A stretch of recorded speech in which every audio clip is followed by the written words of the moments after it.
Merry Christmas. Merry Christmas. It is our favorites. Oh. We hope you're slaying all the balls and slaying all the balls. What?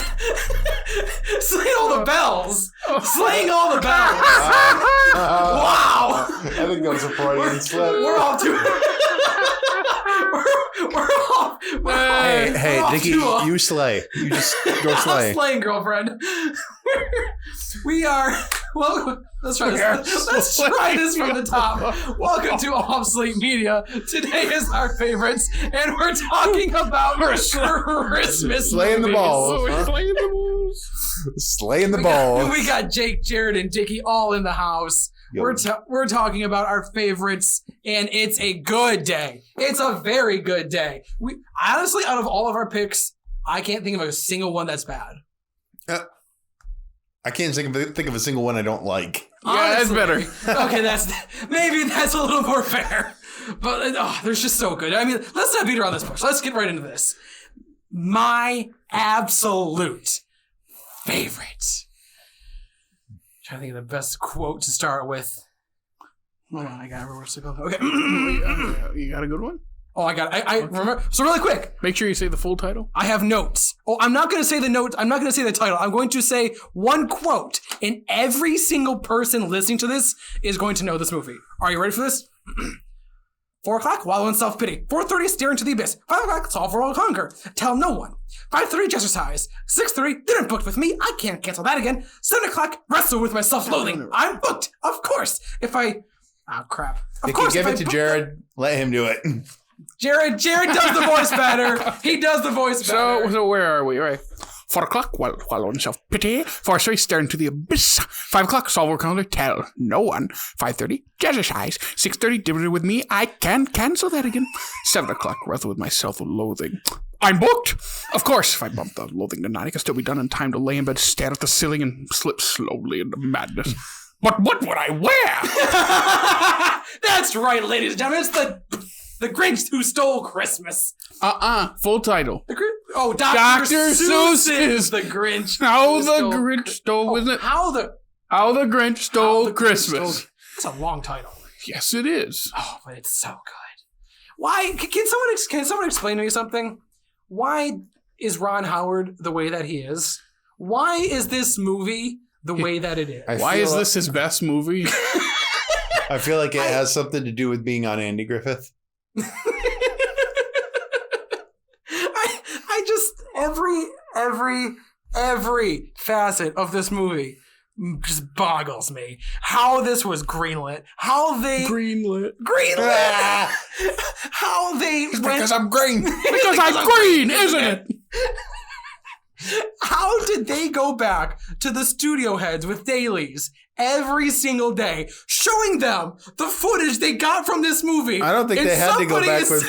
I don't think they had to go back with footage. I think they just said Jim Carrey in full makeup, and that was just enough. I thought I read this was the highest grossing movie of 2000. No way. Are you serious? Think it was. Let me type that in. That's fantastic. Keep talking.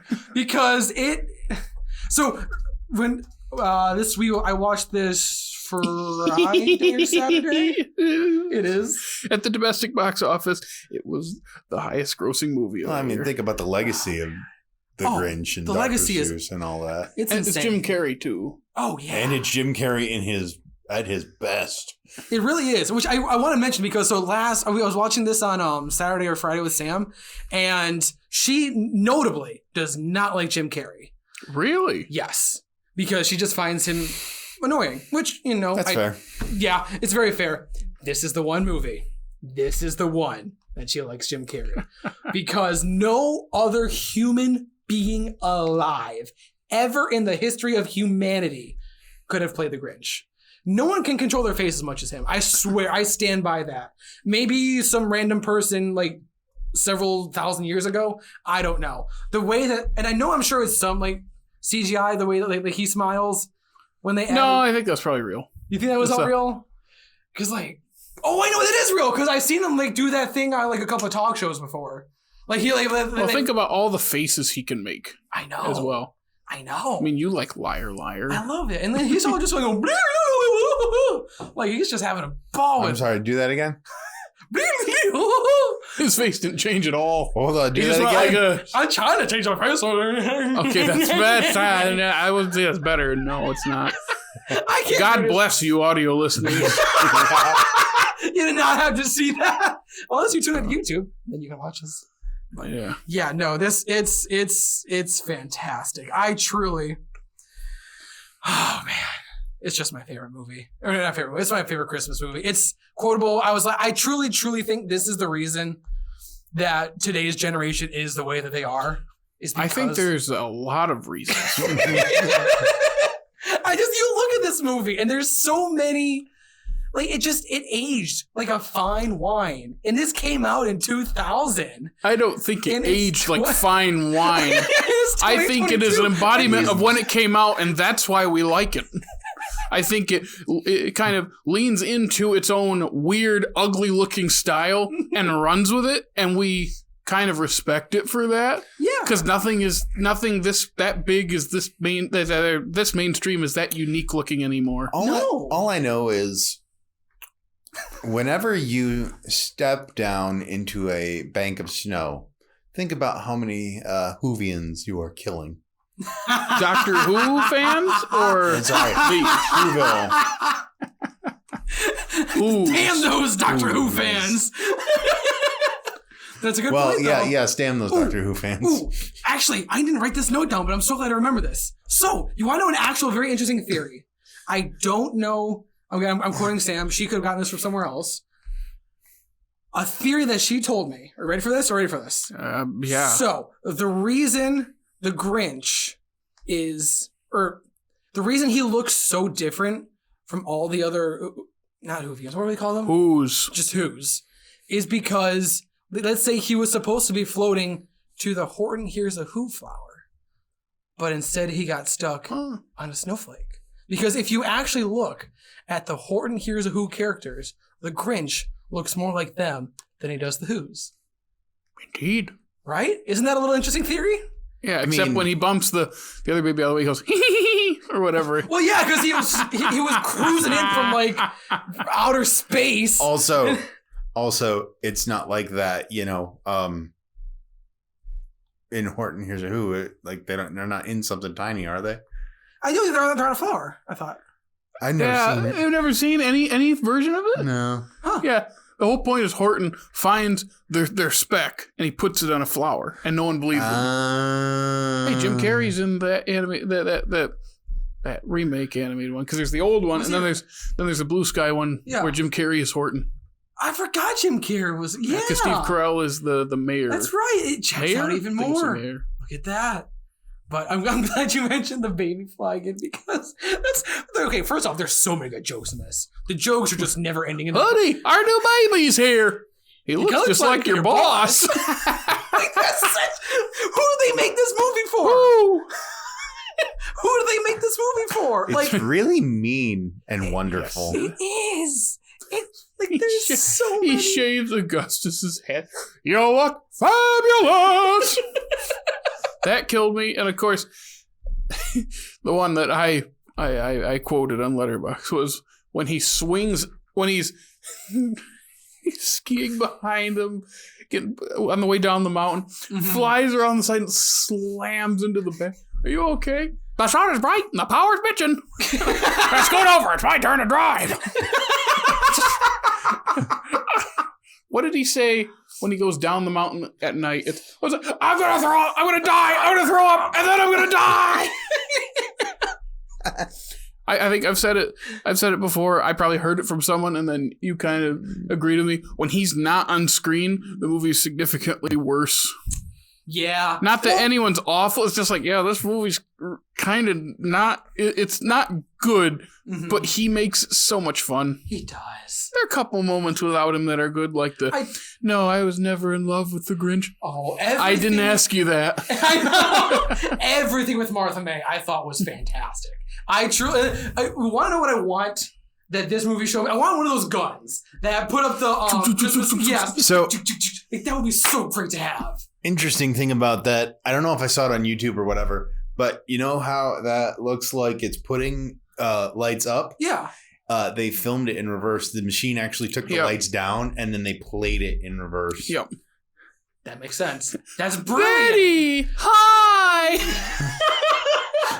Why did every single person talks like that? Like I just know. what did Ron Howard tell these people to do? What I'm sure somewhere out there is a behind the scenes. I want to watch this. I want to see what happened on set. This seems like it was just. You've seen the set photo where Jim Carrey in full makeup and then Eddie Murphy in full Nutty Professor makeup, like, are next to each other, like smiling. Oh my god! I've seen it around on like Twitter, if that's still a thing, many times in the past. It's like just this surreal image. It's so weird because I think they're filming on the adjacent lots or something like that. It's like, yeah, that's weird. Well, then I think I heard that it took Jim Carrey like hours to get. Like there is a lot of prosthetics on that man, and again, this just makes me more curious about like the more technical side about how that works. I'm very curious as to under all those prosthetics, how you can still see his smile, like just. It's called Oscar-winning makeup. You heard that right. The Academy Award winning Dr. Seuss's How the Grinch Stole Christmas. That's amazing. Can we add that to the official title? Yes. Yeah. So now it's now it's Academy Award winning Dr. Seuss's How the Grinch Stole Christmas. Yes. That's a great title. We're trying not to just delve into endless quoting, but that's what this is going to become. It's so hard. Because I'm trying to talk about the actual movie itself, but half the notes that I wrote down are just quotes. I mean, that's really all the movie is. Like one of the best ones. Oh, the humanity. And his his laugh.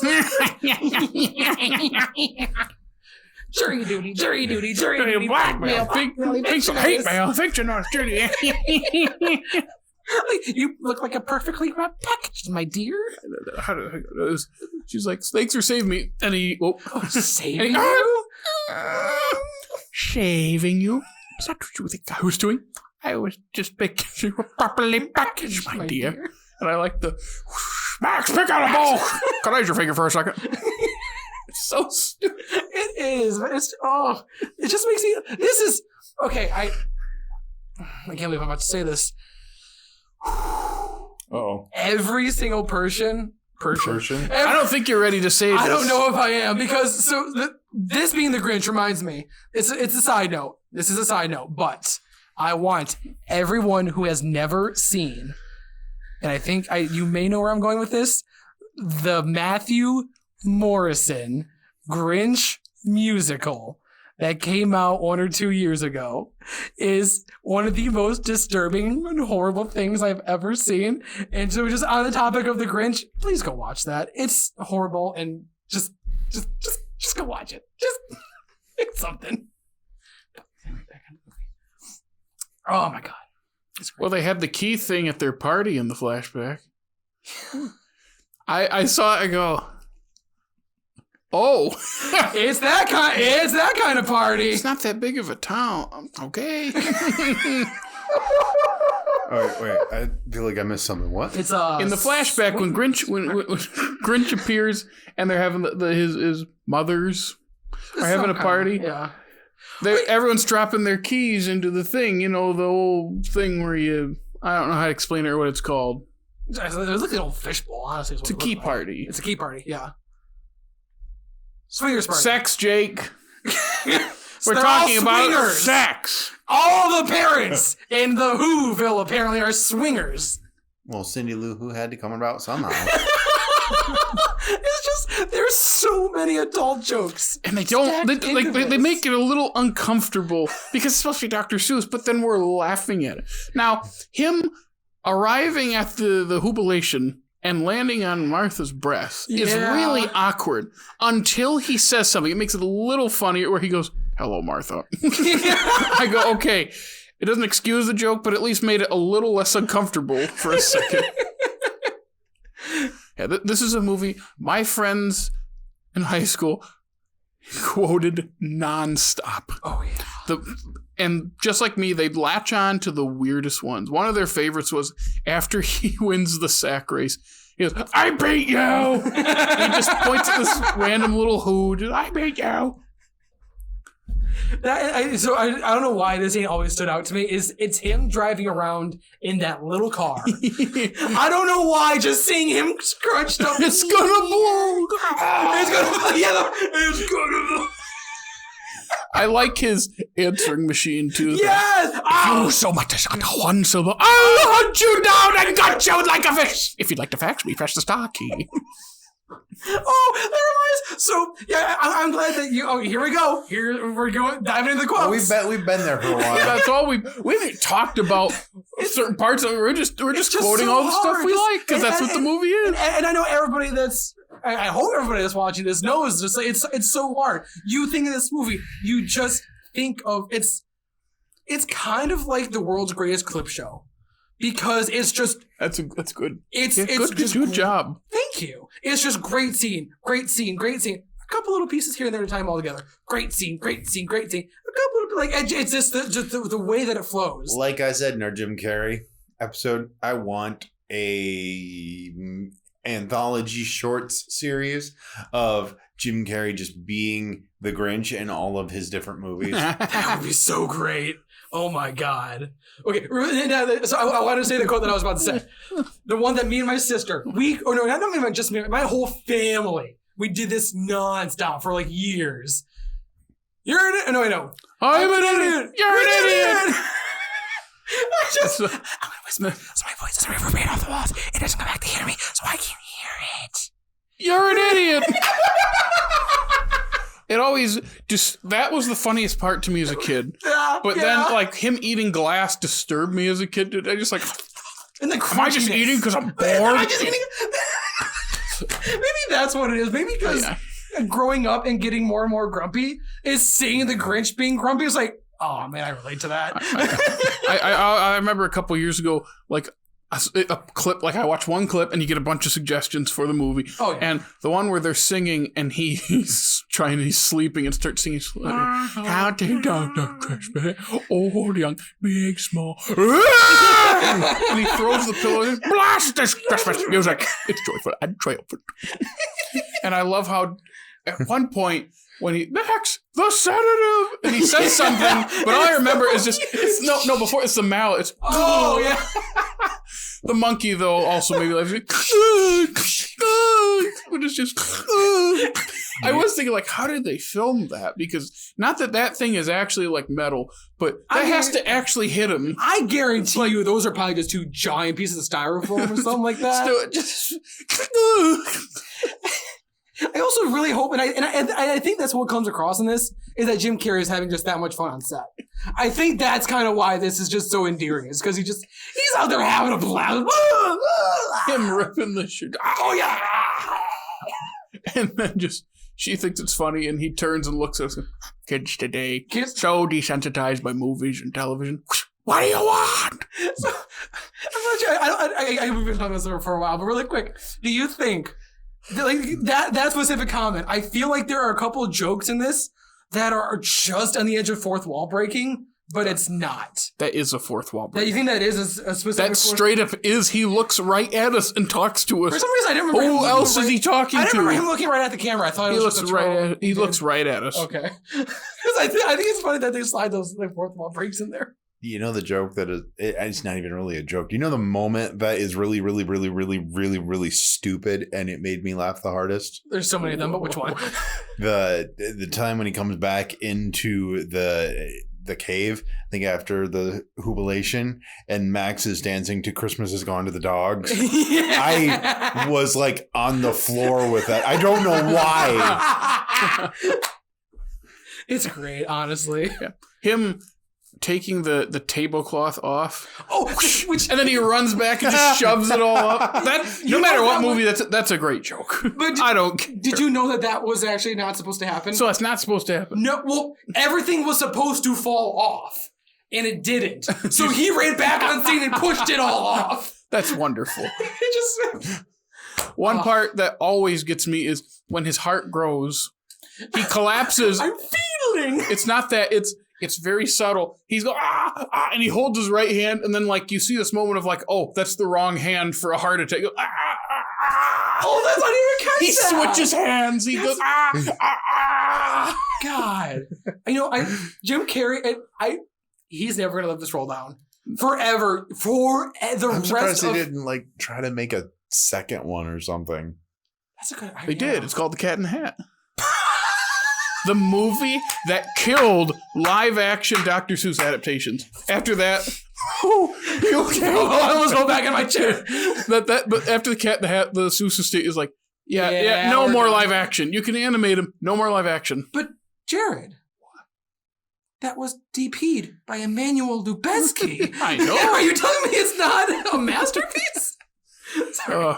Okay, we talked about this for way too long. Let's move on to... I want to bring up one more thing. one more thing. Apparently, I never knew this, but Jared said it's a meme, a pretty heavy meme. Which one? Apparently, Cindy Lou Who is the front woman of a rock band.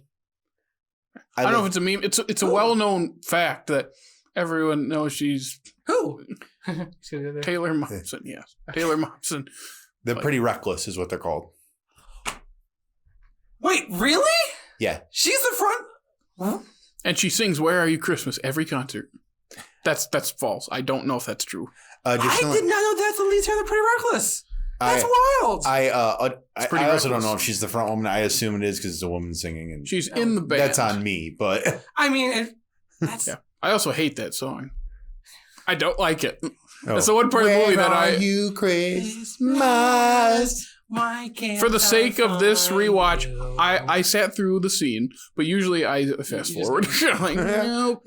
But anyway, I had never heard the Pretty Reckless before, and I listened to them, and they're They got a couple...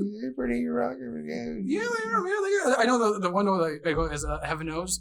Oh, Lord, heaven knows we belong way down below. Hey, Dickey, who sings that song? Oh, I know this joke. I'm not falling into that. Anyway, let's move on to the next pick. So, Jake, let's move on after that. Okay, movie. you guys, I'm going to be totally honest with you. Ooh. Christmas is my favorite. Partially because it's my mom's favorite, and she taught me that. But also partially because of my pick. Because my pick... It's good. Man, if it doesn't make your insides warm, I don't know what will. It's that good cocoa, man. Yes.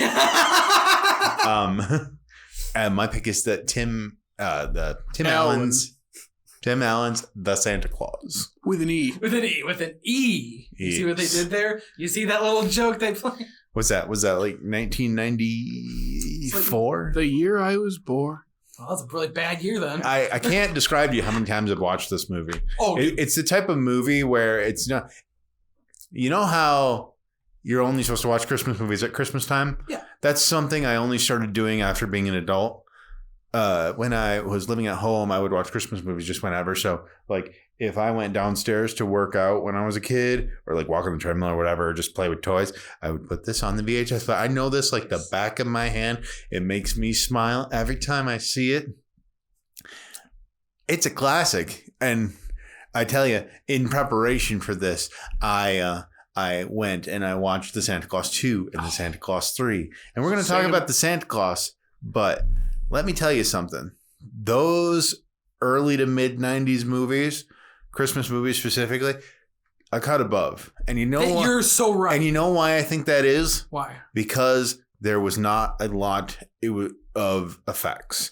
I love my VFX of artists. Artists. It's a gas. I love my VFX artists. I really do. I think we've gotten to a place where there are too many and they are not strategically used. So obviously in the 90s, they built everything. Mm-hmm. And there's just something about it when a film has something physically there. And I know that's not a hot take, but... Well, and I know it's featured a little bit more prominently in the second Santa Claus, like the actual North Pole. But I know, but like that has to be a set that they physically built. That's what I was gonna say. And I've seen some behind the scenes stuff. They built that whole set, and you're right. You can tell. It changes the feel of a movie. Mm-hmm. It absolutely does. And especially just seeing Tim Allen and those guys just play around like in like the stables or just the toy shop in general. I mean, and Judge Reinhold is the secret hero of the trilogy. So yeah, he's the best character. I really want to ask and you his guys, sweaters because I'm trying to remember. I feel bad because I know this man has been in so many things. The one that really stands out to me is Beverly Hills Cop, and I'm trying to remember the other ones that does he usually play more of a straight man? You talking about Judge Reinhold? Yeah. The only thing other than Beverly Hills Cop that I've seen him in that I can remember off the top of my head is Fast Times at Ridgemont High. He's one of the main characters. That's right. He is in that. Yeah. He does kind of play a more restrained character in regards, like, he's kind of like what the old comedy with the straight man, but he still has a lot of good jokes. That's what I just know. He's a very talented, and I don't know. I'm just not. I don't usually put his face to the straight man, but he plays it very well. He's apparently in Gremlins. I've never seen Gremlins. But he was in Gremlins. But he's in it. That's right. He is in Stripes. I forgot he's in Stripes, but I don't remember who he is. I never saw Stripes. You know what it is? Yeah, that's the zebra racing movie, right? That's Racing Stripes. Oh yeah, Stripes, the Bill Murray movie. Oh my gosh. I'll see myself out. It was nice seeing you guys. It's a Christmas miracle. He's leaving. I can't believe I just called Stripes This is the zebra movie. No, I've not seen Racing Stripes. Okay, but back to the Santa Claus. It's so good. Jake, thank you for picking this. Yes, it caused. I've heard this before many times, but I'm part of this, and you probably both are. It made me spell Santa Claus wrong my entire childhood. Yes, because it's like it doesn't look right without an E at the end, and then you realize no. I just realized I have been spelling it. I never realized that I was spelling it wrong. Yeah. There's supposed to be an E. There's not supposed to be an E. Well, this movie there isn't supposed to be an E. Because it's the clause, not the clause, the guy, the clause. Like you're a businessman, right? Clause as in the end of the last line of a contract. Second best character, Bernard. Oh, absolutely. But okay, so Bernard. We have been giving this movie so many props. However, it's stupid. It's stupid. I don't care. And each movie just gets stupider. No, and it's stupid. I wasn't looking for stupid. It's stupid. No. So this brought it up. They murdered Santa. And I know this has been brought up in many other times, but I think this is what started for me. How does this world work? Because the parents don't believe in Santa Claus. Yes. The kids do. Yes. Similar to how our world works. How the heck do the presents get there? Santa Claus. But if the parents don't believe in him, then how do the magic? So they magically just like what the heck happened every single night? They magically think they bought them. That doesn't make sense. It's magic. It's like science. They are one and the same. Thanks, Thor. Actually, until the series when he watched the first couple episodes of the new series. I heard, yeah. And did they actually explain this? Yeah. Well, no way. They comment on it. So Cal Penn is a businessman. He's a tech businessman. I didn't know Cal Penn was in this. Okay. Yeah. Cal Penn is a Harold Kumar guy, right? Yeah. I like him. He's good. He is going through his business things with his business partners, and he goes, they run a delivery company. He's like, let's see how our deliveries break down. It's X amount of this, X amount of this, X amount of this. And then there's like 17% other. And he's like, what the hell is that other?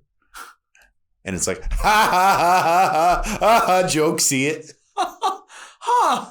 Well, all right. I'll give him props for that. Because this is the movie that really, and because I've seen this criticism for every single Christmas movie ever. The parents don't think that he's real. And how do the kids keep getting their presents? Magic. Because in theory, the parents should believe the most. Because they're not the ones getting the presents. But the presents keep the magic makes them think that they bought it. I just told you that. Doesn't make sense. How does it not make sense? It does. There's magic. The magic. There's magic. Are we having to put logic into magic in a movie? The dude puts on a coat and becomes Santa Claus. I know. It's just magic. You can't suspend your disbelief for parents not knowing how toys got under a tree, for a man that puts a coat on and becomes a fat man, for flying reindeer that can talk ish. He went into a thing and it turned into a fireplace. I really love that effect. Me too. That was a cool effect. I don't know how they did it. I want to But know how they did it work? I'm just not buying it. That's another fun moment in the series is he goes back to that girl's house. Really? But she's like our age and living with her parents still. Oh my God. Flips.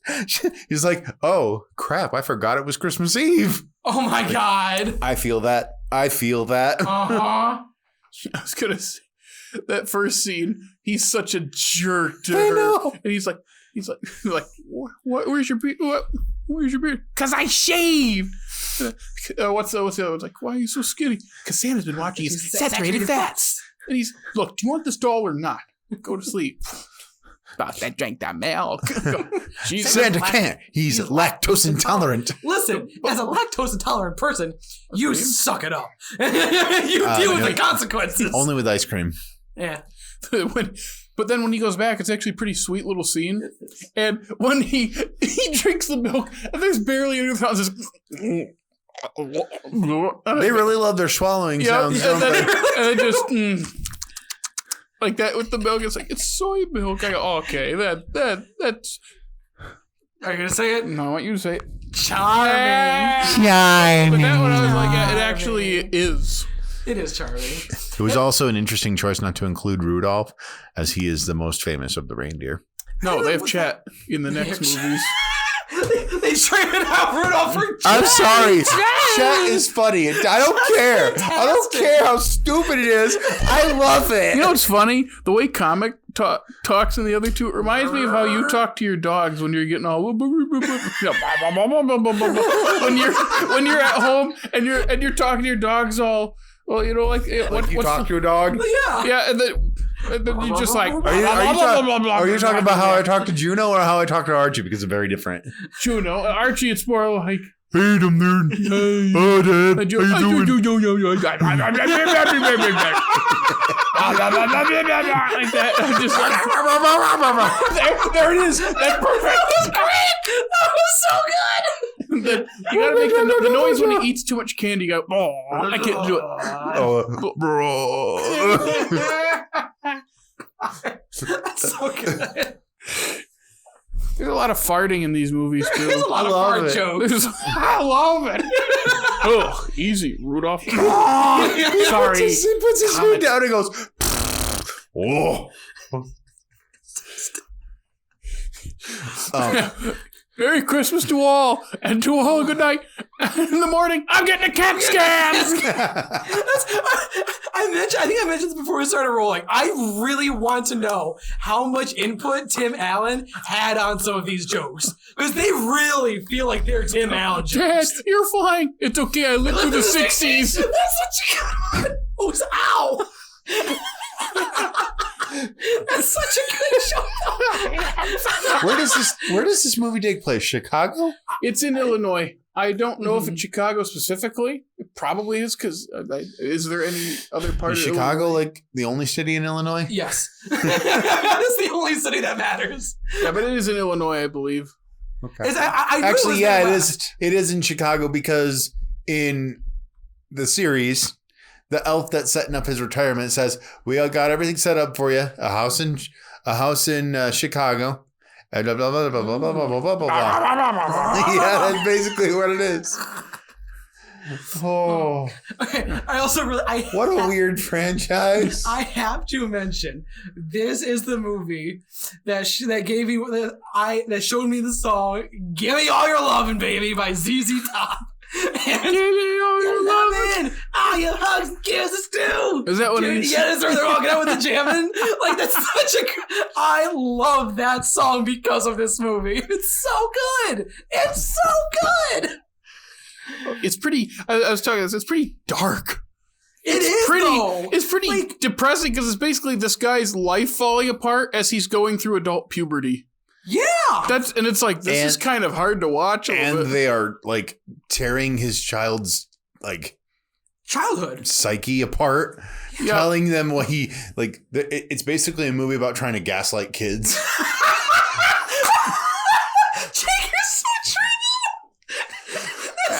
Am I wrong? Like they spent all the movie telling him what he saw. It didn't happen. Jake, you put this movie into perfect terms. They're just trying to gaslight this kid this entire movie.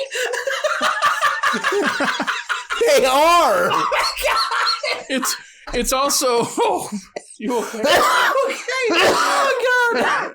It's also in that same wheelhouse of 90s movies where we have something that's really fun and lighthearted, but the main story is like super dark and serious. Because look at Mrs. Doubtfire. Hey, Yes. Robin Williams dresses up as a British nanny. It's about divorce. The Santa Claus. Oh, it's about this guy becoming Santa. It's about him reconnecting. He's losing custody.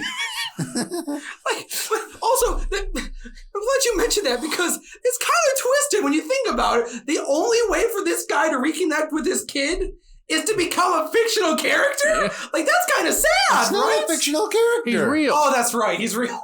But still, the only... Like within the movie, he's real. That is true. That is true. He has to become a But he fantasy has to character. But he has to... But Sorry, a still. legendary character. Isn't that what they're called, the other movies?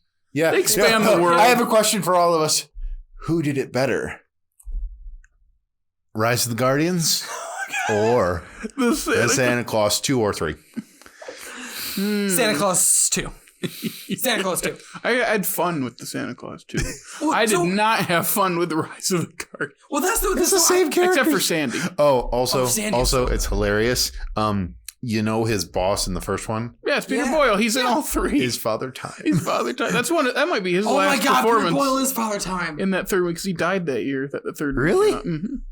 No. Peter Boyle died in like 2006. When was the third one? 2006. Wow. I thought Raymond was going past that. How did I not realize that that's who played Father Time? That's so funny. I mean, I can understand because he is hidden behind quite the beard. Quite the beard. I also do think so. That's why I think I stand by, and I know this is your favorite Christmas movie. I stand by the second one is so good, and I think it just adds to what it's like. So this is fantastic, and the second one takes every perfect note of this, and also throws more of him being Santa. Disagree. There is more heart to this one. Really? Yes. I think The second one does a thing of it gets stupider, but they know how to have fun with the source material. It's stupider and it doesn't focus. The thing that makes the first one good, ironically, is the way they treat the family dynamic. It's very real. It is. Yes. The next one is not very real. And it is all focused on Fascist Santa. And then him falling in love with someone within a month. in I know that 28 that's days. weird, but And I you know how did- she falls in love with him? She looks in a snow globe. Speaking of snow globes, What a transition. the first Nicely done. one. I watched this with my wife, and she noticed things this time that she had never noticed before. So you know how the snow globe is their house, their street. Mhm. She never noticed that before. Really? But the first time that he gets the snow globe, it's a different inside. It's interesting. That is, yeah. Yeah, I do. And everything with this. Or no. Sorry. In the second movie, it's a different. Never mind. I have In a the theory, second movie, though. it's a different I house do have a because theory. it's moved houses. Yeah, I have a theory about this because someone posed the question in the letterbox of like, what happened to the Santa Mrs. Claus when the other Santa dies in the first one? And I already. Oh, that's a good question. What's your? They are hinting at they're answering it in the series. No way. That is a heavy thing. Where what's Juliet's name? I just Elizabeth something. Mitchell. Elizabeth Mitchell is constantly like, what happens to Mrs. Claus? And no one will answer her. That's a very valid question, though. Yeah. That's a very good My point. original theory, if they don't answer it, is other Santa wasn't married, so he just threw himself off the roof on purpose. Why would he do that if he He wasn't had nothing married? to live for. He couldn't stay Santa. Because he doesn't have a wife. There's no Mrs. Claus. No. That'd be more like if he was married. Yeah, it's like Aragon. If the rider dies, so does the dragon. So if Santa dies, so does the missus. But what if the missus dies? Oh, Santa's fine. It's like, okay. God, oh my God. That is how Aragon works. If the dragon No, dies, that's whatever. how If the rider Aragon dies, works. they both die. Which, speaking of, have you heard there's actually going to be a new Aragon series? Oh, I hope this time it's good. They're actually Are they doing that on HBO Max? Are they actually like Disney. adapting it It's going to be Disney. and not just Spark Notes? It's going to be Disney, unfortunately. But So it's going to be 6 episodes. But hear me out. The reason why I think this is good is because the fifth one is going to be the best one. The reason I think this was going to be, I know it's a complete sidetrack, is because the reason I found this out is from a TikTok from Christopher Lloyd? Paolini. Thank you. Paolini? Paolini? I don't know how Something to like say his that. last name. The author. Yes, the author. It's from a TikTok video from him that he is working on this with them. Thank goodness. So. Until they leave because of creative decision. Oh, wait, that's Netflix. Which begs the question, should Aragon just be animated? I mean, why am I asking you? Why should Aragon be animated? Yeah. You just want it to be in live Aragon action. can be live action. Why not? It's a book. I know. It's. I'm just but, wondering if let's face the reality. I know here. what you're doing, Jared. I know what you're doing. Let's face the reality here. Very few things are actually live action anymore. I mean, even Lion King 2019 wasn't live action because it was animated. Yep. It's technically the highest grossing animated movie of all time. Oh, technically. That's gross. I hate this alternate reality that we live in. That started in apparently 2016. But you know what else has alternate realities? Jared's pick. Why not? Yeah. One more thing. Oh, yeah, one more thing? Yes. Actually, I would say alternate realities, kind of, sort of. But The best joke of the Santa Claus that made me absolutely lose it. I didn't say this before, right? He gets the list, and it's 1,000,000 boxes. Sure. Oh, yeah. That's funny. He opens the A's, and all he does is goes, Armanda Santi, and I lost it. I go, who's going to laugh at this joke? This is a kid's movie. They don't know who Armanda Santi is. And you don't even know who that is. No, I don't. Hey, here's the thing. You have seen a movie for this podcast with him in it. It's a DreamWorks movie. He's the villain in The Road to El Dorado. He is Shekel Khan. That is Armando Santi.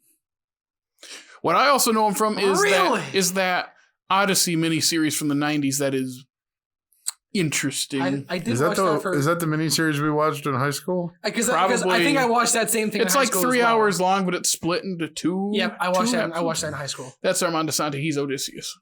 Huh. But just the whole, like, That's it's such a stupid little bunch. Armando Santi. It's like, that's so funny. You know what I think? Why is that so funny? You know what I think, though, because of that joke? I feel like this does a better job at blending the adult jokes into it than the Grinch does. I think, yes. because, like, the adult ones, like, they can kind of, like, swim under the radar. You know, because like, they actually have adults in this movie. Yeah, this isn't. that's probably all the reason it helps. An adaptation of a children's book. yeah, it's a little easier to sneak in your adult jokes that way. But, okay. You guys have anything else to mention about I want to mention Yes. the music. I don't think we've talked about the No. music.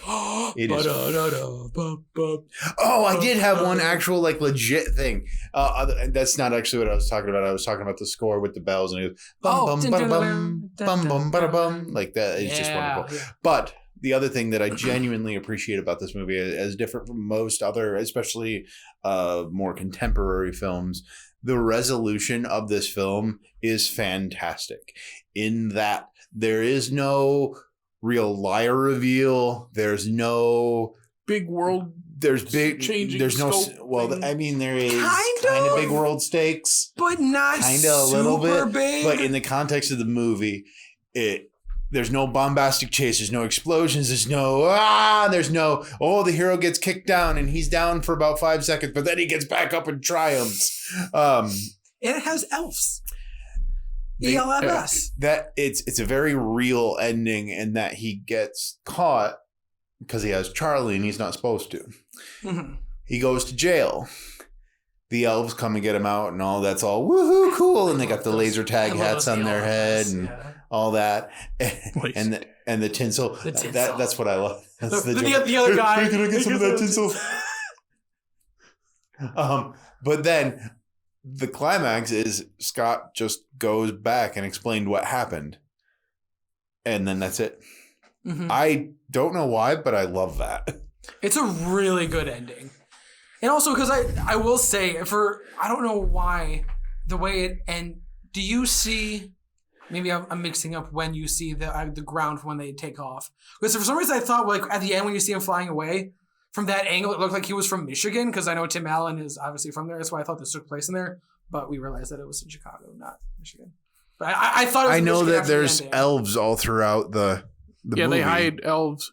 Like I I read didn't there's see one at Denny's. Really? I'd have to look for that. Like that, or like they're spread out, and then at the end they're all there at the end, and then they run. That's the kids. I know, I saw that. Yeah, those are all yeah. elves Yeah. that have been scattered throughout the movie. Just fun stuff like I didn't that. realize that. But on that note, let's keep chugging. And Jared, man, you got a good pick too. Not just a good pick. No? The best Christmas movie ever made. I do agree, actually. It is. One of the best movies ever made. Really quick, before you mention anything else, this did, I don't remember, I looked this up earlier. At one point, this did get inducted into the Library of Congress because it is literally... Deemed culturally, aesthetically, and something else important. It is just so incredibly important. Yeah. It's a Wonderful Life. Yeah! One of the most basic picks. I can't help but loving it, and it's been just something my family watches every single year. It's one of their favorite movies. I know my dad, who never ever gets emotional watching movies, tears up at the end every time. It's, as Jake will go into, I don't want to keep doing the relatability is a big thing. Oh my God, it's perfect. The relatability, the transferability. That's everything. I brought a prop today. Yeah, please, for those video please viewers. Tune into YouTube so you can see this. So this big thing is a VHS that I got for $4 a couple years ago. Last year, a big actually. VHS. And, yeah, no, not the whole thing. That's a really big. Just to prove, there's a bunch of stuff in here. The only thing What's all in there, dude? there's a whole. The reason it's this big is there's a book, but there's 2 VHSs. They're still sealed. Wow. No, they're not, but they were. Yeah. So if that's so sealed, that's a lot of money. Okay, this is the making of. So this is the making of, and then the movie's right They here. really fit that whole movie. So that's what's in there. What are those? What are some of those pictures? Are those just like behind the scenes? Yeah, they look like production stills. There they are dancing. Oh my God, look, that's so cool. Yeah, I don't want to show it too long because of course we have audio listeners. Yeah, but yeah, just fun stuff like that I found at a record store in Detroit. That is okay. It's not Detroit. It's Royal Oak. Same thing. Anyway. Yeah, yeah. kind of the same. Yeah. Set it up there. That's beautiful. Yeah. So. How long did it between the time you found that in the store and the time you decided to buy it? How long was it? It was more like I saw the spine and I took it off and put it in my arm. Yeah, I'm gonna say I'm gonna spent go a lot of money. A millisecond. A millisecond. If I saw that for $4, I mean, there's like done. I think I spent like $300 in that store. It's a good store. Shout out to you. We drove all the way over there. Mm-hmm. I'm getting my money's worth. I saved up for that. Hey, it's a really good. I had to go to store. IKEA. Oh, yeah. It's like you don't just drive to IKEA. You have to go somewhere else too. So I spent a lot of money at IKEA. So yeah, that took a bit out of my savings, but you know what? Sometimes it's worth it. Yeah. Sometimes it's worth it. But It's a Wonderful Life. Speaking of people that are low on money, for how iconic it is, was not a hit when it came out. Came out in 1946, right after the war, and it was, I think, it was the first Liberty Films movie. It might have been the only. There might be more. I could be wrong, but I feel like it was the first. Could be wrong. And Liberty Films did not last very long. And that was, I think it's Frank Capra, George Stevens, and William Wyler, 3 big directors that came together. I could be wrong. I watched a documentary about this years ago. I was gonna say I would have known you well. But did not do well. People didn't like it because of its over sentimentality. Yes, okay, I said that right. Because these type of movies that Frank Capra would make called Capricorn were very cheesy and sentimental. they're really good. They age well. You can't take it with you. Which one? Best Picture? Lady for a Day, which the main character is Beulah Blondie, she plays Jimmy Stewart's mom in It's a Wonderful Life. She's the main character of that movie. Great little movie. Those type of movies, Mr. Smith Goes to Washington, Mr. Deeds Goes to Town, very, very corny Americana, but there's just something so endearing about them. Mm-hmm. And so when you come back after the war and he makes a very similar movie, just there is a lot of dark elements in it, and it is pretty depressing at times. So depressing. But people did not like the uplifting ending because after the war, people, you're not in a mood for that anymore. That's when noir really kicked off. Yeah. It wasn't new, but that's when like everyone started doing noir because things had changed. Mm-hmm. Life wasn't all peaches and cream anymore. We just got through this six-year war. We were in it the whole time, but still this big, horrible global event. No one wanted this stuff anymore. And I think it entered public domain somewhere last century, and that's why they started playing it on TV over and over. Really? It takes place on Christmas Eve. Mm-hmm. They can air it all they want. And that's where all of a sudden people were watching it and realizing, like, this movie's great. That makes me really want to go back and, like, because I pointed out that it was inducted into the Library of Congress. I want to go back and look at when. Because I didn't realize that. I'm gonna look right now. I'm gonna guess 89. 89. I think I just have a feeling I could be. That seems late. I know, but part of me, I could be mixing it up with the Rock and Roll Hall of Fame first year. When was it inducted? In 1990. I was close. Dang, son, that's a good guess. Because I wonder if after all the reruns, it's just like it's gonna. And that's what does it. When you have a great movie and you can show it as much as you want. Eventually you'll get an audience, especially at that time when, there's not the internet and streaming and all that. It's like what's on is on. And when you just play it over and over, people see it and people are like, hey, this is fantastic. And the best part is that it is an old movie. Like it came out in the 40s and people are still loving this to this day. Like there's like literally a handful of movies that you can talk about, like the general population that know this, like those old movies, and this is one of them. I just think that's just so impressive. It's so impressive. It's timeless. It is. There's absolutely not. I know I mentioned this before we started filming. He says charming. I'm not gonna say charming. I was gonna say I legitimately, after watching this, cannot find a single flaw. No, I cannot. Find and even if there is, you love it so much you're just willing to. Well, even for movies like that, like where I can look past it, I can still point it out. I can still say, hey, I think this was an issue, but I'm okay with looking past it. I legitimately cannot find a single problem with this. It's perfect. It's perfect. I think we're changing is because he never used to say stuff like that. That's true. That's the stuff we've been saying. This is also I think we're changing him. You have to realize that we've done this podcast now for like a year and a half. So just, talking about this is just do you want me to read just what I wrote on Letterboxd? I think I said it pretty. Yeah, please do. Yeah. Okay. So this is what I wrote on Letterboxd, which not that we give out number scores here, but I gave it a perfect score with a heart and everything. As you should.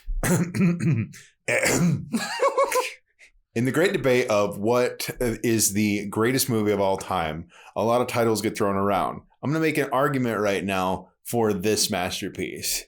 It may not have the technical prowess of something like The Godfather, Star Wars, or Avatar, but the story of George Bailey, at least in American cinema, is a pillar of society itself. Whether or not you've seen the movie, you know his story and you can relate to it. Whether or not you celebrate Christmas or believe in what it stands for, you can relate to the way the character represents anyone and everyone that has ever made a sacrificial choice and felt the frustrating consequences. It doesn't even have to be It doesn't even have to be Christmas or angels. You could replace them with probably any equivalent entity from any other belief system and have it still tell a powerful story of hope.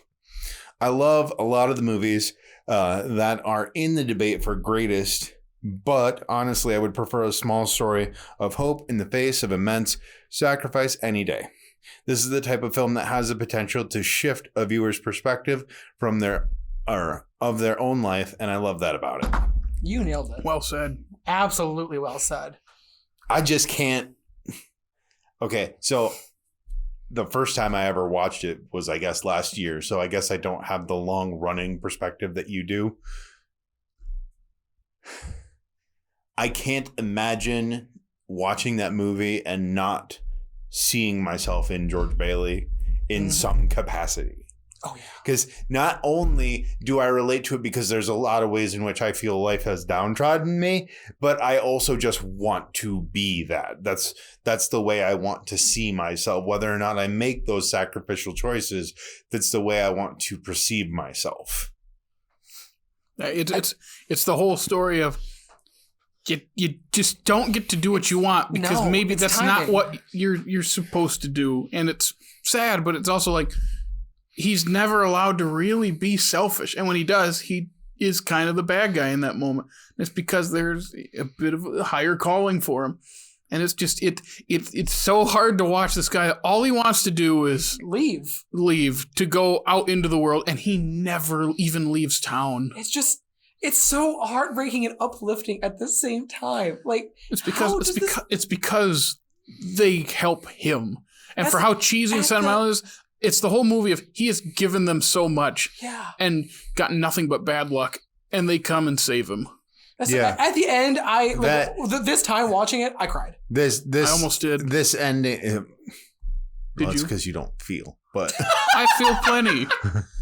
You know that. We've talked about that. You just don't cry a lot of movies. No, but I'm getting there. Every time I watch it, I get closer. You get closer. That ending the ending hit me a little bit because I don't think I realized last year when I watched it, the reason it's such a big thing is because the $8,000 that he lost was the community's money, and it's the community that's giving them their money. But they're basically giving themselves money. Well, that's not the money that he lost. But it's still their money. I know. I really quickly, I just got to throw shade at who's that cousin? Uncle Billy. Uncle Billy that lost $8. Come on, Uncle Billy. Come on, buddy. He didn't lose it. He just had it kind of stolen from him. It was in the newspaper. And he just rolled it up on accident, and Potter kept it. Of course he did. I know. I just it's like Happy New Year. It's one of those things. It's like, come on, Billy, but it's that's the thing. There's a whole hidden like story about Uncle Billy within the movie that took me until last year to figure out. I don't know if I picked up on that. So you should. He's an alcoholic. That's pretty obvious. Yeah. And the reason he ties the string around his fingers is to remember because he's an alcoholic. There's one line in the scene where they're at his house and George is slapping him around like, the whole, it means fraud and bankruptcy and jail. Well, one of us is going to jail. It's not going to be me. Mm-hmm. That whole scene. There's a scene where he says, have you looked everywhere? Yes, I've looked in all the rooms, even the rooms I've locked up since I lost Laura. And it basically comes to, I missed that. His wife died and he became a drunk. And that's why he can't remember anything. And that's why they will not let him run the business. Wow. Okay, you know what? I redact my statement. Yeah. I feel bad for him now. He's such a great character too. Like my two favorite scenes with him are probably the three best sounds are? Yes. Breakfast is served, lunch is served, dinner is served. And then the other one is when he's drunk at Harry's coming home party, he goes, I feel so good I could spit in Potter's eye. You know what? I think I will. Point me in the right direction. Where's my hat? And he takes it off his head and goes, oh, thank you. Which one is it? The one in the middle. And apparently Thomas Mitchell walked out of the shot, and that's supposed to be the end of the shot. One of the workers, something like there was a bunch of bulbs or stuff on a ladder. He bumped it and it smashed on the floor. And Thomas Mitchell off screen ran with it. He goes, I'm all right. That's why when Jimmy Stewart turns to walk back into the house, he kind of stops and turns because, it's like that, but then they just played it. And I believe the story is Frank Capra gave that guy who knocked over the stuff a raise. Oh my God. That's great. That's the urban legend about it. It was an accident. They kept it in the movie and Frank Capra rewarded him because it made it really funny. That's so interesting. I do also That's the other thing is this movie is so funny. It is. Jimmy Stewart alone. It's his best role. It is his best role. It's his most iconic, but I think just he's funny and he's endearing, but he also can be a bit of a bastard in it. Well, he really can. The scene that got me cackling so much is the dance floor with it moving out and like that. Like I was cackling the entire time. Them going back. Oh, we must be pretty good. He's fallen. I love before that you have the one guy he steals Mary from is Alfalfa. From the Our Gang Little Rascal shorts. I didn't realize that's him. That's awesome. And I love why don't you stop annoying people? Oh, I'm sorry. Hey. I didn't know. And then I love they open the floor. Yes. And I love how they fall in, so other people start jumping in. And I'm already laughing. But then, like, Alfalfa and the other guy, Marty, they just go, okay, and they jump in. And then all the chaperones, like, oh, no. And the headmaster or whatever, principal's like, oh, well. Jumps in. A couple of them are mortified, but there's one guy on the left in the frame that is just dying. He's just, slapping his lap. And that school guy shows up at the end and gives him some money, too. That's the other thing. Like, there's so many great characters and, like, actual, like, real characters. Everybody feels very real. Yeah, yes. And it's very important that everybody feels very real so that when everybody comes back to save him, that lands harder. It feels like a community and it feels like you're a part of the community because everyone is a character. Mm-hmm. So Billy starts it, and then you have Mr. Gower comes with a jar full. Then, Violet comes with gives the money back, saying, "I'm going to stay." Maid Annie comes back. I love it. I'm saving this for my divorce if I ever do get married. Oh, she was great. I loved that line. That's one of those small stories. Yeah. In there too, or like small character arcs. It's very subtle. Mm-hmm. When she's standing by them, the last scene that George has with his dad, and she's kind of like waiting, and George goes, "Well, Annie, why don't you pull up a chair?" Yeah. She goes, "I would if there was something worth hearing." Yeah.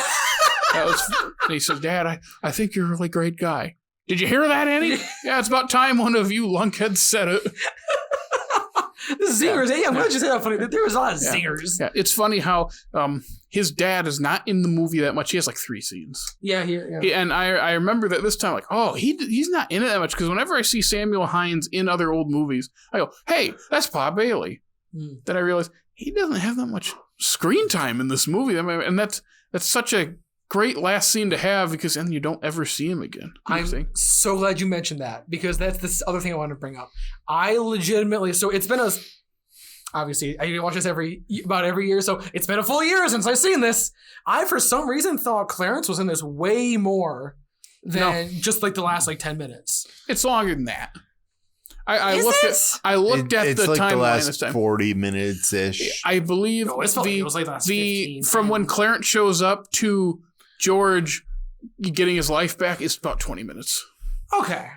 And Clarence is at the beginning, and but in the narration, but it's like 20 minutes is spent in the alternate universe. I don't know why. For some reason, I thought it was more. I was just again, weird. it's a thing about presence. He's present while we're watching everything leading up to Christmas Eve, and he interjects a couple times. So it's this thing of like he's not actually in it or saying things that much, but we feel his presence there. Mm-hmm. And that great framing device where it's so creative. I know. I want to know how they came up with that idea. Oh. Like literally, you see stars talking with each other, and like that's creative. Like who thinks of that? And it's we're watching this guy's life from 12 to I think he's in his 30s at the end there. And then like also we're seeing American history from 1919 to 1945. So like example, like we start after the First World War. Mm-hmm. Mr. Gower's son died of influenza, which was right then. Mm-hmm. And then, just like the Depression is a big part of it. And then which is funny because 29 is the big stock market crash, but the banks thing is further along, which that bank run scene is so good. Oh my God. That's great. Man, there's so much to talk about. It is perfect. It actually is, which I do really quickly want to mention, like the framing device in the alternate reality. I am very curious again as to where and how they wrote this, because the alternate reality, it seemed like they kind of took a page out of like the Christmas Carol, like showing like the the future without him, the future without him, that kind of thing. Yeah, it might have been this. I think the movie is based off a short story from a magazine, but I think the short. I've not read it. Okay. I think the short story might have only been like the whole like "what if I was never born" thing, and they added in the framing device to make it a full length feature. I think that's how that works. Like the alternate life thing is the bulk of the short story. With this, it's the last act of the movie. Mm-hmm. Yeah, because I just thought it was and because I could be entirely wrong with what I'm guessing. I thought this was like a very creative and interesting take on like A Christmas Carol, because I know that's like an old story, but yeah, a bit. So man, Dickens is just so influential. Yeah, there's like A Christmas Carol's got to be one of the most adapted things ever. Probably. Like yeah, I could imagine so many times to tell the same story, but it's such a good story, you can do so much with it. Mm-hmm. Yeah. I was thinking of another part that I was just killing me this time, and that's after the pool scene when they're walking home, and he is just so awkward in the best way, and he's well, that's where you get the. Oh no, it was before. No, it was before that where you get the classic "I'll do the moon for you." But that is that scene. No, that is that scene. Yeah, okay, because it's after the pool, but before his dad has the stroke. Yeah, so it's right in the middle, and I just like how he's just so. What's that? What's a good word? A goober? Yeah, because he's not bumbling, but he kind of has this like bumbling way about it. Like when when they're walking home. What scene? When they're walking home? When they're walking home after before the pool. She's in the bush? The whole thing. The whole thing? Okay. Just when he's standing. Especially, when he realizes what he's like, wait a second. This is an interesting. This is a very interesting situation. Not many guys been in this situation before. When I watched that scene this time, it made me feel kind of weird because I was like, he's not giving her back. What? But the more I talk to you about it, the more I relax on that. Because the word problematic, it's like, I don't know if it is, but it feels like it. And my whole thing was, I don't think it's problematic. I just think he's messing with her. He's not going to do anything. I agree. He's not crossing any boundaries. Just that happened. He's like, he's playing. Let me just tease her a bit. I think you're right. I think the line, I'll call the police. Oh, the police would agree with me. I think that blew a trigger in my brain. Is that the kind of like I'll tell your mother, she's up on the corner there. I'll call the police. They're down that way. And they'd be on my side too. Well, then I'll scream. Maybe I'll sell tickets. But the line that killed me this time that I just never remember, because it's just is when he's first stepping on the rope thing on accident, and of course he is a bit bumbling. He's like, and he just kind of gets off it, and he goes, "A pox upon me for a clumsy lout. Your caboose, madam. Your caboose. Thank you. Yeah, your caboose." The part that made me laugh the hardest this time was when they get married and they move into the drafty old house. Mm-hmm. The I love you truly. No, that part. So I started laughing when he's opening the door for Jimmy Stewart, and when he opens the door, he steps backwards and his top hat just goes up. Yeah, he tips his hat, and he holds his hand up for a tip, and Jimmy Stewart just lets the rainwater off his hat into his hand. and then after they're singing to them, Bert kisses the other one. By the way, Ernie kisses Bert on like the forehead, and then Bert gets that down. Yes, really if you're wondering, Bert and Ernie from Sesame Street got their names from this. Okay, I was wondering what came first. That's where that comes from. Okay. That's what I've read. That's fantastic. The guy that's watching them while they're out there was also really funny, because it's just this guy. He's sitting on the porch and he sees these two right there. He's like, "What? Okay," and then he goes, "Why don't you kiss her? What? Why don't you kiss her? They're talking her to death." You want me to kiss her, eh? Oh, youth is wasted on the wrong people. Yeah, well, let me tell you, I'll show you kissing. I'll put hair on your head. And that's what makes her run away. And that got me pretty good. Just that guy is funny delivery. They waste youth on the wrong. That was a great line. Do you know what may be just as good as Jimmy Stewart's performance in this? The different ages of Jimmy Stewart, specifically the not the little kid, but the middle kid. Aren't there three of them? No. There's only two? Yep. Is that when he found that Gower was trying to poison? Yeah, but the conversation he has with the girls at the bar. Oh, that's it. Yeah. Help me down. Help you down. And then, I think I'll have chocolate with coconut. I don't like coconut. You don't like coconut? Say brainless. And I go, gee. I also love both him and Jimmy Stewart. I wish I had $1 million. Hot dog. And then you said it last year, and you're like, "What is that thing?" And I said, "I don't know." I think it's just a lighter. It's just a lighter or something. I don't know what it does. Because he kept saying, it just looks like a lighter. Is it like one of those like a I don't know, like a wish No, I think it's just a lighter. Yeah, that's fine. I mean, it's in a drugstrogstore, I guess. Yeah. I have no idea what it is. Hot dog. Hot dog. Oh man, but it's so good. We can go on hours. Yeah. Well, there's also the scene where he comes back all defeated. Well, of course, there's the whole.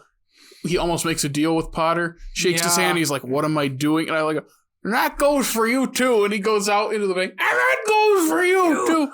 And he gets home and he's sad. And it's all the voiceover stuff of him just regretting or seemingly regretting things. And then, he does the whole like, "Mary, why did you ever marry a guy like me? So I wouldn't be an old maid," which I go, that was a good one. But then I do like I think the Hays Code is still in full swing, so they can't say the word pregnant. I believe. Really? So it's for the baby. What you're on the nest? Yeah. It's just funny because they can't say it. Interesting. I didn't realize the Hays Code was during this. Yeah, that makes sense. Yeah, it was like 30. What year? Like 35. It's like 35 to like 68 or something like that. It was that long? Movie history. So a while ago they tried. There was a whole list of things they didn't want in movies anymore, like 34 to 68, like drinking and not drinking. No, I wasn't drinking it, but like it was like there's some maybe like swearing or there's cursing. There's I think Lord's Name in Vain is one of them. It's like they cannot specifically say pregnant or talk about anything related to the female body in that respect or anything like that. They're pretty much prudes. The funniest one is, oh my gosh, no white slavery. I'm not kidding. I don't remember that we one. read through these really in school, and we got to that one, and the entire class erupted in laughter because it's the funniest one. It's so, oh my gosh, the Hays Code. Oh, the Hays Code. Oh, it's funny how the Hays Code, not to go on a super long tangent, but like, it's not a good thing because it is censorship. Yeah. But the funny thing is, sometimes it made movies be clever. They were forced to be clever, and there's a charm to that. And I think that's part of what we've lost. Like, yes, we don't want that super hard censorship. At the same time, you do lose that a little bit, but we don't want it back. I'm just saying, like, there is a charm and a cleverness to the movies. Because, like, how do we tell this story while still abiding by these? Do you mind if I go on a tangent of your tangent? Oh, sure. Tangent away. It'll take me like 5 seconds. Tangerine. So, you saying that reminds me of... This is out of the blue. I'm sorry, this has nothing to do with what we're talking about. But you saying that reminds me of one of the reasons that I think Vine was such a great platform is because of those constrictions. 7 seconds. I just like... It's called You Don't Have an Attention Span. Well, no. Yes. Shut up. Let me talk. I like putting he has constrictions. Telling you to shut up. Constrictions on things that force people to restrictions. You mean like when Twitter was 180 characters? Even something like that too, and like the Hays Code, and like just that was before it became a cesspool, and now things go to die. Unless it always has been, we just didn't see it till now. Well, that could be it. But I just, follow us on Twitter. Yeah, follow us on Twitter if it's still there. So, and that's all I was just trying to say. Okay, a tangent of a tangent. No big deal. Whatever. We'll throw it out the window. Hey, can I go on a tangent on your tangent on his tangent? Oh, boy. Okay, I got nothing. I love It's a Wonderful Life. Is there anything else to mention about this? Any other Christmas movies? I remember I've had discussions with people where it's like, they were laughing at the fact like, Mary became an old maid because George didn't marry her, and they're laughing at it. And I go, sure. Also, think about it this way: them making him not born. What if that is just an illusion to where it is played up to show him like, hey, you've affected things. So maybe that's not what have happened for sure. Maybe it's just them showing him like, and that is the breaking point for him. Yeah, that makes sense. That's a really good argument. Yeah. I was just remember thinking, I'm like, what if it's just what he's being shown? Yeah. Because that's his breaking point. I will also mention, God, you saying like that argument, it makes me. The first time I watched this was like 5-ish years ago. It also implies that they're soulmates. Yeah. But I was going to say, so a similar argument that I feel like that I used to have before I even watched this is like, this is it's old 40s. It's black and white. Who's going to like this anymore? Like, I feel like a general population kind of like. No, that sounds like something you'd say. Yeah, well, and they have that sentimentality sometimes. And I was thinking about that for the longest time when my mom went, this is her favorite movie of all time. It is her favorite movie of all time? I think it is, yeah. Wow, she's better taste than you. And so, like, the longest time, like, growing up as a teenager, like, I'm like, I don't want to watch an old black and white movie. That sounds boring. Yeah, that sounds on par for Dickey. Yeah. And so, like I said, about 5 years ago, I'm like, all right, fine. I'll watch it. Never looked back since. 5 years ago. So, like, I know everybody out there listening to us is probably not going to have those same arguments, but just keep sharing this with more and more people because like there's more and more younger and younger kids nowadays that don't want to watch things in black and white. But this is one of those that will push through those stereotypes of younger generations not liking older movies. If they watch this, I really find it hard to believe there is not a person alive that can find anything to relate to in this movie. So just pass it on, pass it on, pass it on. Yeah, there's another thing I noticed this time. I've never noticed before. Because it's like I hear it, but I just don't connect. When the one guy who works for Potter is showing him where the plans to Bailey Park, he's like, look, dozens of some of the nicest little houses you've ever seen. That scene, before he flips the page, he says, like, look at what it used to be. And one of the things he mentions is an old cemetery. And so in the alternate universe, pick that out. when he goes to Bailey Park, it's a cemetery where Harry is buried. I didn't realize. I didn't pick that up till this time. I was like, that's a nice detail. That's a great detail. The same thing with Mary setting up the old maid thing. Like, it is set up. That's another thing why it could be an illusion is she said that to him. Of course, that'd be on his mind in some capacity. Yeah. I had an answer to your, I don't want to watch black and white movies. There is a solution for that now. There is a you're right. Colorized version of this movie because it's probably so important that they went and colorized it and tried to modernize it. That's probably yes, I see you scowling. I know. My wife wanted to watch the colored version and I had never seen it, so I watched it. Let me tell you, it's haunting. It's not awful, but it's haunting. It's not supposed to. I get it. I understand the theory behind coloring it. I do. Yeah. I just don't like it. But that's me. And really quick, it's okay. So is there anything else you guys want to mention about? I feel like I had something just now and I just lost it. Oh, have either of you seen I believe it's SNL, the SNL alternate ending? Nope. Did I ever show you? Is that where he beats everybody up? So basically, they're all gathered, and then Uncle Billy, I think it's Dana Carvey playing Jimmy Stewart, because his Jimmy Stewart impression is so good, but Uncle Billy's like, I just remembered I was at the bank, and I handed a newspaper to Potter, and that's where it is. Potter took let's go get him. Oh my God. So they go over there, and it might be Phil Hartman. I can't remember who's playing Potter. And they like storm in there. And he's like, George, I was going to give you back the money. No, I want a piece of you, Potter. He throws him out of his wheelchair. And if I remember, I think he can walk. Oh, that's funny. And then they start beating him up where he just, Mary, Harry, hold him. So they start like kicking him and stomping on him, and everyone else starts singing Auld Lang Syne. It's so funny. Dana Carvey's Jimmy Stewart is because he's good impersonation. He purses his lips kind of blah, blah, blah, like that when he does it. It's so funny. I'll show you after we get done. Yeah, that's about as much as I could think. Every year I watch this, I find more things I didn't notice. I enjoy so many scenes, if not every single scene. Well, that's Jared, like it just you hit the nail on the head. This means something different every time, because this goes through this man's life up until. What would you say? You said he was like mid-30s? It's got to be mid to late 30s. It's got to be somewhere. So like, well, it covers for me and you. We got a whole other 10 years of watching this, and it's going to change every time. He's 12 in 1919, right? What they say? I think so. He's 1907, and the movie is 1945. Okay. So that means he's about 35. 35. Jake. I think Jake is 35. What? We're both looking at you. I'm almost 36. We're both looking at you. I know, but right now you're 35. So you watch this the same age Jimmy Stewart's character is at the end of the movie. probably why it hit harder for me this time.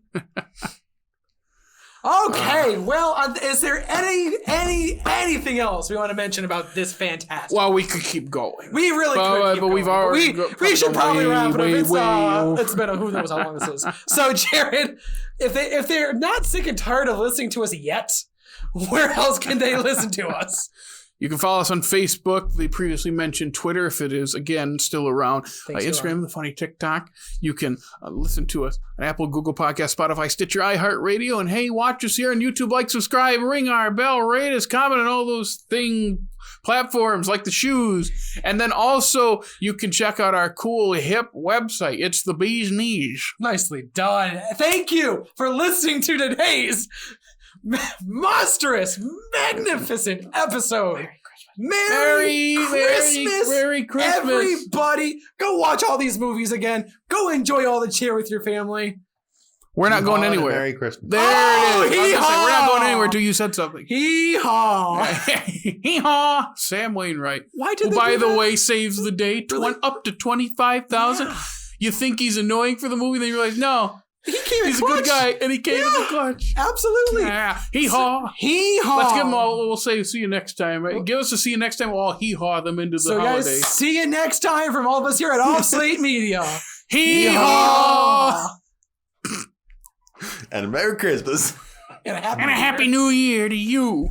In jail. Happy New Year to you. In jail. We didn't mention that how Potter doesn't reap any consequences for it. And how true to real life is that, where the terrible rich person just gets away with it. Yep. Man, that was Thank you for watching. We're going to leave that in there.